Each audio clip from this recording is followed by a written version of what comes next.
तो Richter scale पर भूकंप की तीव्रता 6.6 बताई गई, लेकिन अलग अलग भूकंप की तीव्रता में कितना नुकसान होता है अब ये हम आपको बताते हैं। दरअसल जम्मू कश्मीर के अनंतनाग में एक अस्पताल में किस तरीके से 1.9 तक का भूकंप आया, जिसमें सीज्मोग्राफ से पता चलेगा, सिर्फ असर इतना हुआ है जो जम्मू कश्मीर में भूकंप देखा। उसके बाद में आप देखिए कि 2 से 2.9 तक का अगर होता है भूकंप तो असर होता है कि हल्के झटके आपको महसूस होंगे, बहुत कम झटके आपको महसूस होंगे, कई लोगों को महसूस भी नहीं हो पाते हैं।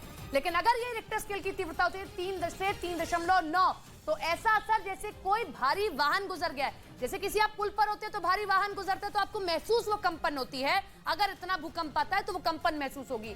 4 से 4.9 की अगर तीव्रता होगी तो खिड़कियां टूट सकती हैं, दीवारों पर टंगी तस्वीरें गिर सकती हैं, यानी कि यहां अब वो असर देख पाएंगे। अगर 5 से 5.9 तक की तीव्रता होती है तो फर्नीचर हिल सकता है, मकानों में दरारें आ सकती है, जो इस बार इस भूकंप के झटके में कई लोगों ने देखा। 6 से 6.9 की तीव्रता होती है, कच्चे घर गिर सकते हैं, इमारतों की नींव हिल सकती है। इस बार इतना ही था जो कई जगहों पर देखने को मिला। 7 से 7.9 की अगर तीव्रता होगी तो इमारतें गिर जाएंगी, जिस तरीके से टर्की में इतना ही भूकंप आया और हमने नतीजा भी देखा। 8 से 8.9 होगी तो इमारतों के साथ बड़े पुल भी गिर जाते हैं और सुनामी का खतरा आ जाता है। ये सबसे ज्यादा बड़ा भूकंप का जो है असर देखने को मिलेगा। 9 और उससे ज्यादा, क्योंकि 10 तक की तीव्रता होती है और 9 और उससे ज्यादा का अगर भूकंप आता है तो 2011 में जापान में सुनामी जैसी तबाही आ सकती है, यानी कि ये प्रलय जैसी तस्वीर होती है। सबसे ज्यादा असर आप देखते हैं। पीएम नरेंद्र मोदी की सुरक्षा में हुई चूक के मामले में अधिकारियों पर एक्शन लिया गया। पिछले हफ्ते आई सुप्रीम कोर्ट की जांच रिपोर्ट में 9 लोग दोषी पाए गए थे, जिसके बाद पंजाब सरकार ने पंजाब के डीजीपी रहे सिद्धार्थ चट्टोपाध्याय समेत 3 अधिकारियों पर विभागीय कार्रवाई के आदेश दे दिए। पिछले साल जनवरी में जब प्रधानमंत्री नरेंद्र मोदी पंजाब विधानसभा चुनाव के दौरान फिरोजपुर में प्रचार के लिए गए थे, तब प्रदर्शनकारियों की वजह से उनके काफिले को बीच सड़क पर रोकना पड़ा था। दरअसल जम्मू कश्मीर के अनंतनाग में एक अस्पताल में भूकंप के झटकों से डॉक्टर घबराए नहीं, बल्कि ऑपरेशन के जरिए एक महिला की सफल डिलीवरी कराई है। अनंतनाग के बिजबिहारा अस्पताल के ऑपरेशन थिएटर में एक महिला का ऑपरेशन चल रहा था कि तभी भूकंप के झटकों से गहमागहमी मच गई। ऑपरेशन थिएटर में मौजूद डॉक्टरों को कुछ समझ में नहीं आया क्या हो रहा है।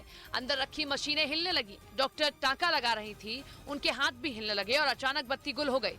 इन सब के बीच डॉक्टर अपना काम करते रहे और एक बच्चे की डिलीवरी कराई। इस दौरान ईश्वर से दुआ करते रहे। पुतिन के खिलाफ वारंट जारी करने पर रूस के पूर्व राष्ट्रपति दिमित्री मेदवेदेव ने इंटरनेशनल क्रिमिनल कोर्ट को परमाणु बम के वार से मिटा देने की धमकी दे दी।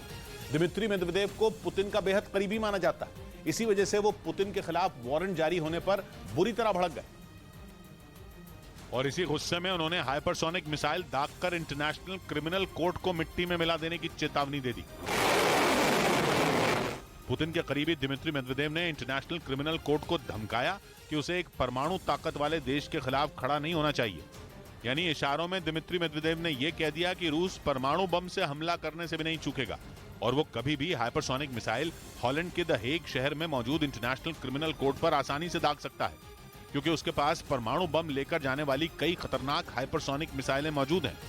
सर्मात, जरकॉन और यार्स जैसी मिसाइलों का दम रूस कई बार पूरी दुनिया को दिखा भी चुका है और माना जा रहा है कि दिमित्री मेदवेदेव अब उन्हीं मिसाइलों का डर इंटरनेशनल क्रिमिनल कोर्ट को भी दिखा रहे हैं, क्योंकि पिछले हफ्ते ही युद्ध अपराध के मामले में इंटरनेशनल क्रिमिनल कोर्ट ने पुतिन के खिलाफ गिरफ्तारी का वारंट जारी किया था।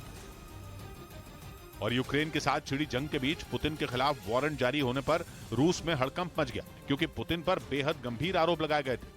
इंटरनेशनल क्रिमिनल कोर्ट ने पुतिन पर आरोप लगाया कि उनके आदेश पर यूक्रेन से हजारों बच्चों का अपहरण करके रूस ले जाया गया, जिसका मतलब यह कि वो सीधे सीधे बच्चों के अपहरण के मामले में शामिल है।